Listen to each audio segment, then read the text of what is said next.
Nobody said anything. The whole match, nobody said anything.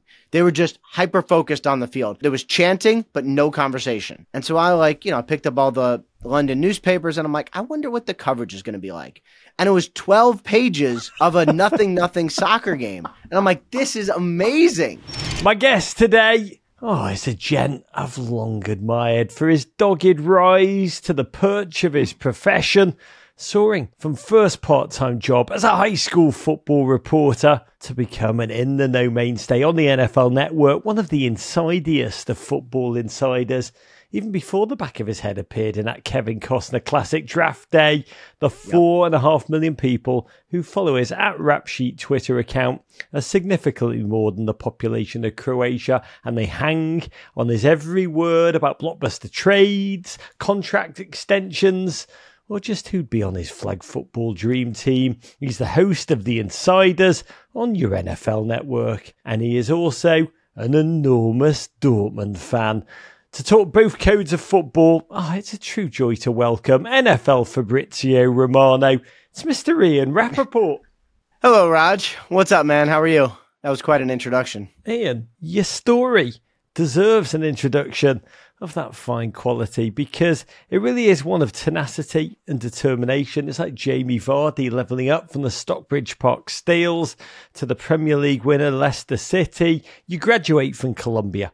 You apply for over 300 jobs. I think 311 if we're being 311, specific. Yep. Yeah, I love stats. Before getting your first foothold part-time with the mighty Westchester Journal News. I mean, you couldn't have been further away from the big dance, but you follow stops to cover college football, Mississippi State, University of Alabama, New England Patriots beat reporter to the promised land of the NFL Network, where you're now known as a newsbreaker. The man who knows what kind of socks Patrick Mahomes is going to buy even before he puts them in his Amazon cart. Some journey. And what I want to know is the lesson you've learned along the way about how to handle the constant humanly shattering pressure to break news, stay ahead of the competition. How do you handle that? Well, first of all, I appreciate it. It has been quite a journey. As far as the pressure goes, I feel it all the time. Every second. You do? Right? Like every time my phone beeps, I look at it because you just never know, is news coming in or is someone else reporting news, which is the bad kind of message you get. Or like you're in bed and you're about to go to sleep and your phone rings. Like I will always check it. You're that guy. I'm that guy. And I think one thing's great about my job is like I could literally check my phone at any moment and everyone goes, hey, that's your job. And I'm like, well, actually, it's my wife. But no, you're right. It's definitely my job. Yeah. So you do feel that from the second you wake up to the second you go to sleep. What is the secret you have discovered to Rapoport Zen? It's impossible to live long term just with that kind of mania howling between your ears. Yeah, I think there's a couple things. And I've actually, I've worked hard at my job, obviously, but I've worked really hard at trying to be normal. Like I will see the sort of stereotypes or descriptions of other insiders, and it's like 6 phones, locked in a room with no lights on, making endless phone calls. And I'm like, that is not my life. I couldn't do this. I could not. I will go out. I have fun. I Peloton every day, which is really, it's physical health, but really it's a mental health thing, honestly. I could break news from anywhere, and I always check my phone. But not living a life has never been for me because I feel like if I do that, then I only have like a couple years shelf life doing this job because it's so much. So I make sure that like I take vacations, I take days off. Sometimes you lose stories. That has to be okay. Otherwise, I couldn't do this. It's just, I've worked hard to get to that point in life. Under what circumstances do you turn your phone off here? Never. Child's bar mitzvah, phone still on. It will never happen. It's actually, the reason why is not that I'm like some crazy, super dedicated worker, although I mean, I am pretty dedicated, but it's because it's actually more stressful with the phone off. You know what I mean? Like, I have an Apple Watch. I would like to wear a nice watch. I really would. I have some cool watches, and I can't wear any of them because I wear an Apple Watch because if I go in the pool, You got to be able to look down and be like, okay, that message came in. I got to get out. It's just too stressful otherwise. Listen to this, man. The sacrifices he makes. The nice I could have watches such a nice he watch. does not wear. That's going to be on your gravestone. I could have had such a nice watch. For real. But your rise has also been the product of incredible taste, some serendipity, incredible timing. Just 2 months after you joined the Birmingham News, Alabama hired a certain Nick Saban as their head coach, a gent who proceeded to win, I think, 6 national titles after he arrived, a bit like Pep Guardiola, if he'd been raised on burnt ends and tomato pie. And after a couple of years of glorious Roll Tide, one day you moved to the Boston Herald to cover the Pats. And their coach wasn't too shoddy, the equally enigmatic Bill Belichick. Ian, with apologies to Leo Tolstoy's happy families, what have you learned through this back-to-back kind of journey into obsessive glory, pursuit of perfection about incredible coaches? I mean, these leaders are the great ones, the Sabans, the Belichicks, the Guardiolas, the Deitches, all great in the same ways with a shared kind of motivation and focus. It's been so cool. I mean, it has been so cool. And I think one of the best things about covering Nick Saban is that, and he and I have a totally fine relationship, very good professional relationship, but it was not always the case when I covered him. And it was real tense, and I would sit in the front row, and I was young, and I was brash, and I would ask all the questions he hated, and it was all of that.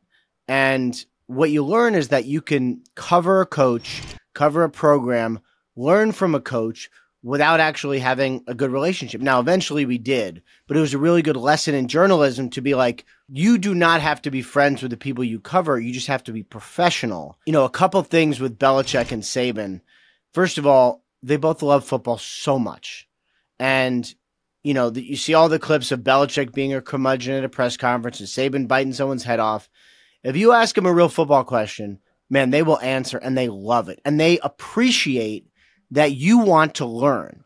So, like, I had some of my best stories or best interactions when I would be like, Nick or Bill or whoever, like, you did this, then this happened. I don't understand what led you to this point, so can you just explain it to me? Enlightenment ensues. But your own sports involvement, I know you wrestled, I know you played baseball, I think you were a catcher, throwing out the first pitch for your beloved New York Mets. I did. Give you a solid 7 on a scale between 50 cent and a perfect 10. By the way, yeah, I still have it sitting here. I didn't sign it or anything because I felt like signing your own ball is just a little weirder than having your own ball in the backdrop, but I do have it. I was so nervous. I don't get nervous for literally anything. And I was so nervous I could barely breathe, but I nailed it. Pretty ruthless on that scale. 7's bloody good. Bite your arm off for 7. Also remember the rowing team at Columbia. But what was your level of soccer awareness? How did you view the sport, Ian Rapoport, growing up?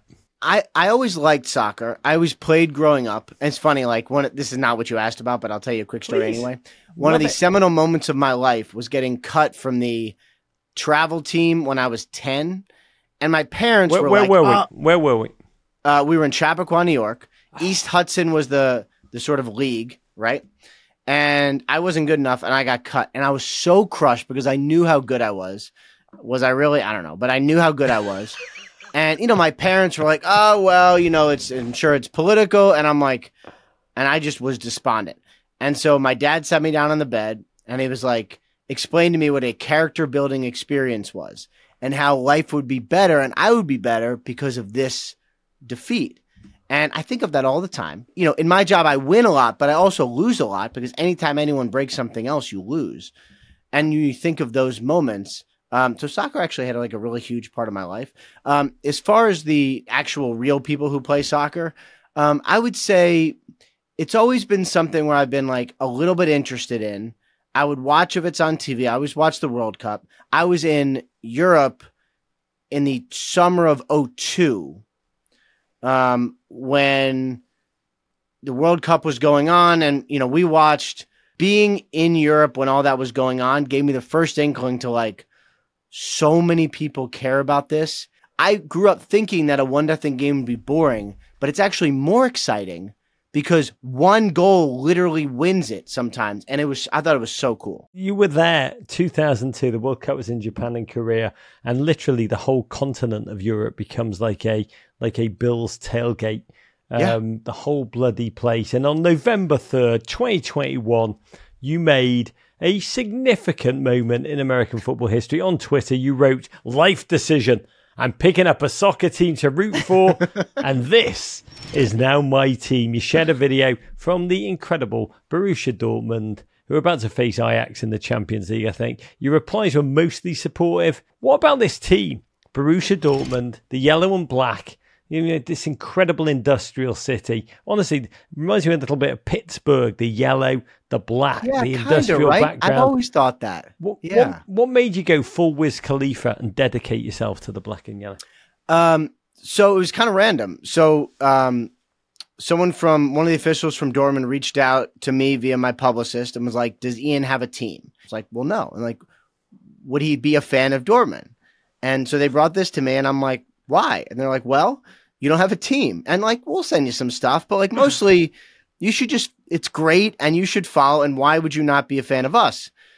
And I was like, you know what? Maybe I'll be a fan of Dortmund. And so I started casually watching. I thought it was awesome. The team is really good. Besides that, like philosophically, it's been so cool and so interesting. And so I just became a fan and I have like really, really enjoyed the journey. But what itch did football, soccer scratch that your professional, deep, profound obsession with the NFL didn't? Yeah, and also, how did you create room for it?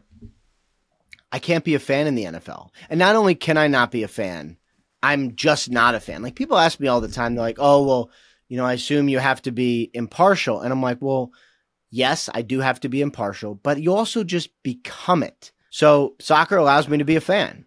Just like following the Mets allows me to be a fan. And it's been just like a really fun hobby. Like I am not an expert by any means. Like if you say to me, like recite the whole roster, like, I couldn't do that. But I really have enjoyed watching them. And then not just watching, but like learning how they do business has been so fascinating to me. I was going to ask you that from a business perspective. I am interested how you view the game. So I cover football and I cover injuries and hirings and firings and everything else. But I really cover the business of it almost as much as anything. And so I like the business of football. I like why a team pays one player but doesn't pay another player, why a trade works value-wise. Like I like all that stuff. And it's really cool because I think what Dortmund seems to really thrive on is to build up the value of awesome players, sell them off at a really high price, keep other ones like Moukoko stays, but Haaland or Bellingham goes, and then you use the money to get a really solid, like upper middle class group of players like Sebastian Aller or whoever, right? And so it's like, I think the business is so cool and I like the business model, and the fact that they're really good on the field also is very cool. I mean, so you understand why the American owners, the NFL owners, are like looking over at particularly English football, a bit like that meme of distracted boyfriend. And obviously it's taking nothing away from the NFL, but it is just different. And like the NFL is very high stakes, but soccer is really, really high stakes. Everything is so much. I remember when I went over for the Patriots-Bucks game at Wembley in 2012, there was a huge soccer match going on around that time. And so I picked up all the London newspapers and I'm like, I wonder what the coverage is going to be like. And it was 12 pages of a nothing soccer game. And I'm like, this is amazing. It was so awesome. And so I went to a Chelsea game when I was there, which is like the cutest, coolest stadium of all time. It was so, and I couldn't believe how small it was, but it was so loud. And not only that, as you're probably learning here, I like to talk and I will like to chit chat. Nobody said anything. The whole match, nobody said anything. They were just hyper-focused on the field. And then at halftime, everyone's like, oh, hey, it's like, but nobody said, there was chanting, but no conversation. And I'm like, this is so great. And so, yeah, I could understand why NFL owners would look and say, I have a team in America. What about the world? And I think that's very cool. You are right, by the way. Every game does mean something. And that notion of relegation, which thank God, as a Chicago Bears fan, does not exist in the NFL. But I don't know, man. It would be wild. I think about that sometimes. It would be wild. The Chicago Bears would be in like League 3 by now. But you're Dortmund. I mean, you did time it so bloody well, Ian Rapoport. You are this incredible man. You just turn up at Alabama and then in comes Nick Saban. You turn up at Dortmund. They're captained then by Marco Reus, led by 21-year-old Erling Haaland, already as dangerous as a Mogwai with a midnight snack. 18-year-old Jude Bellingham, who already was playing as if he was 26, 27 in his prime, showing flashes of the brilliance to come. And the American dream, Gio Reyna, following Christian Pulisic's boot prints to the Westfalenstadion with its yellow wall, 25,000 fans, probably 10 times that number of sausages and beer packed into one terrace. What memories of this moment, your first, your early impressions stand out to you and made you think, yeah, I've made the right choice? Okay, so a couple things. I have a Jude. He's not Jude Bellingham, but he's a Jude Rapoport. He is 8. And that connection, he couldn't believe that there was a player with the same name on Dortmund who was awesome and just awesome. So when I had to, it's just actually funny, but when I had to tell him that Jude Bellingham was leaving Dortmund, he was like, why would he do that? And he was a little crushed. But he's so fun to watch, and his total understanding of the game. And I don't understand him either, because he glides. He glides. I would never say that he's fast, but he's probably one of the fastest on any soccer field. He just looks like he's I can't even describe it. You know what I mean? Gale Sayers-esque. It is Gale Sayers-esque. But I love that. Jude Bellingham, why are you going for the money? Won't you think of Jude Rapoport's feelings, for God's sake? With Bayern just so bloody dominant, what are your hopes as a Dortmund fan for any season? I'm okay with this. I really am. I grew up a Mets fan, and the Yankees, when I was in college, Yankees were dominant.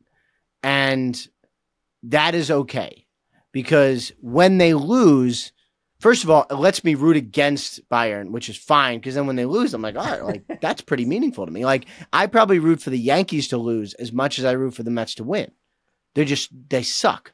And so the fact that they suck so much, when they didn't make the playoffs this year, the Mets also didn't make the playoffs, but I was whew, at least the Yankees didn't make the playoffs. That's how I root. And so I'm okay that Bayern sort of feels like it has a lot of advantages, because at some point, Dortmund will win. And at some point, it will be more meaningful to me and the rest of the Dortmund fans when we win, as opposed to Bayern winning another title, and you're all right, well, whatever. That's probably what they should do. So I'm okay sort of being the underdog. That's been every team I've ever rooted for, and that is fine. God, I love that comparison of Dortmund, Bayern to Mets, Yankees. If only the Germans had a word for Schadenfreude. But this month brought the welcome return of Gio Reyna back to the field after spending 4 months sidelined with leg injuries, made 2 appearances off the bench. Ian, you are a native of mighty Westchester County, New York, just like Gio, who moved to Bedford, as he moved a block away from where I am right now. When he was 5, he's still just 20 years of age. That phenomenal kid. What do you think of him? And who do you compare him to NFL-wise? Talent-wise, seems like it's all there. It's the other things that I'm the World Cup stuff, which is wild. And I'm still trying to understand, what did we know? What is true? What are the rumors? How involved was his father? I don't know. Will he be on Dortmund for the next 10 years? I have no idea, but I'd love to watch him for 10 years and see kind of how he develops. He is a phenomenal kid. He really, really is. I will say this. Reminds me a little bit of, I hope, this trajectory. Christian McCaffrey, pro dad, stellar skill set, injuries, which he's had to overcome. Right. And please God, Gio will fulfill himself in the McCaffrey. That would be amazing. I mean, because, and you're right. There is something different about dudes whose father played at the highest level. They just understand it differently. I don't know. They just do. I speak to a lot of NFL players, and the thing I'm fascinated with when they come on the show off the record, they'll always tell me they prefer their kids to become soccer stars than NFL players. It's a refrain we hear often. What do you expect to see as the American game continues to grow in terms of the profile and the athletic talent choosing to play it. So this Messi thing, I don't know I'd be curious to know what like Europe thinks of Messi. I mean, obviously Messi's the greatest, but like I'd be curious what they think of him going to Miami and like what the kind of like, has there been like a blowback? Does it feel like a money grab? Like, I don't know. But for us, it has been amazing because like I like soccer and it took someone reaching out to me to be like, hey, you should be interested, for me to understand like why this is such a great sport and how fun it is to be a fan. And, I would say in sort of a different way, but I would say it's kind of like the Taylor Swift thing in the NFL, because if the worst thing that happens is more eyeballs are on a sport that's really good and fun to watch, that is excellent. That is okay. Oh, I love this, and I cannot wait till Lionel Messi, this is the obvious next step, starts dating Jason Kelce. It's all it's going to need for the sport just to go next level in this nation. But do you think we'll win the World Cup in our lifetime, Ian? Give it me straight. I mean, probably not. It's just like, it's just a different world. I mean, if you were to say to me, what's the biggest difference between the United States and the countries in Europe or South America that are better? It's like, you don't see enough kids going to an academy when they're 7. And like, that seems crazy to me. And like, I don't think I would send my child to an academy if they're 7 or 8 or 9. But like, with all due respect to Max and Jude, like they probably wouldn't get there anyway. Like if you have a special talent, there has to be an outlet for it. And Europe and South America and, it just seems like the grassroots are so much stronger than ours. And so I would say probably not. But like, you make the quarters or God forbid advance to the semis, like that feels like a win. Like I think that at least is possible. And the fact that the women are so good, like, should theoretically be possible. I just have my doubts, Which has a better chance of happening? Straight up, US win the World Cup or the Chicago Bears win the Super Bowl again in my lifetime? Oh, I think the Bears. I mean, think about where the Bears are setting up to be. So I don't know how bad they're going to be, but like they're going to have a top 5 pick. They may have 2 top 5 Yes. picks. Might they take a quarterback? I don't know. But if they do, that means they probably trade Justin Fields and get another high pick. This is kind of what the foundation should look like. And yes, you have to go to the bottom to get it. But I think there is a real chance that they do and kind of use this to like build themselves up. That's why that trade from 1 to 9 was so smart last year. You got all the picks. God bless. Use that number 1 on Jude Bellingham. Soccer seems to have captivated the NFL. It really does. Mark Ingram, Russell Wilson, Patrick Mahomes have all invested in American-based teams. JJ Watt, my mate, now a minority owner and totally obsessed with both Premier League football and Burnley Football Club in particular. Cool. Tom Brady, he's now part owner of Championship Club Birmingham City. How do you, many of these players, how do you understand their interest in and desire to get involved in this sport? Obviously, it takes money, right? And so these guys, when they, especially retire, they have a bunch of money and they want something to do with it, but they could definitely invest in something not as fun, I guess not as fun, and then that's one thing, talking to some of these guys, that's what they like, is they are part of it now. Like, to root for a team is one thing, but to be part of a team is another thing. And I think that's what they really like, because like JJ Watt is part of Burnley now, he is part of it. And that is so cool. It's like you're investing money, but you're also investing yourself. And like, especially retired players, there's a lot that they miss when they leave the game. And you'll ask them, and it's not like, well, I miss tackling a guy or I miss throwing a touchdown pass. It's, I miss the locker room. And I think what they get from investing in soccer is that feeling of like togetherness and like being part of something. And like, yeah, if they win, like they get to celebrate. Like there's a lot that they like as part of this. On the flip side, the NFL has benignly invaded England, a bit like William the Conqueror, but with a lot more Gatorade. And you've attended many of those games. What have you discovered about England's embrace of the NFL? Because there's a lot of talk of, is it just like a circus that's coming to town, or has it got deeper roots? And how deep could those roots grow? So I really like how the NFL has done it, because I think what they've done is I wouldn't agree with the characterization that it was a circus, but it was definitely a special event when it started. I was there early, and it was fans in all sorts of jerseys, and are they there for the team? They're kind of there just to watch the show, right? And that was really fine. And the experience was awesome. And did they always cheer at the right times? Not always, but they were clearly learning it. That was a long time ago. And so slowly they've ramped up 1 game, 2 games, multiple stadiums, multiple cities in Europe, build a new stadium. It's just sort of slowly ramped up, and it's no one got ahead of themselves. No one was all right, we're putting a team in London and let's go. It has just been a slow, gradual build to show these fans the NFL. I really like what the NFL has done. Last question for you, Ian. My Chicago Bears sit in the dank basement of the NFC North. Indeed. Again. Everton Football Club, my beloved, again, loitering in the abyss section of the Premier League, 3 points outside of the relegation zone with worse to come. When you talked about the Bears so optimistically, it gave me such bloody joy. How long will it take? What is the best case scenario for me to see a Bears team trotting onto Soldier Field and just believing with self-confidence that they will roar? Okay, good question. So I think the best place to look is the Houston Texans. Okay, they have been bad for a long time. They traded their franchise quarterback Deshaun Watson. They got all the draft picks.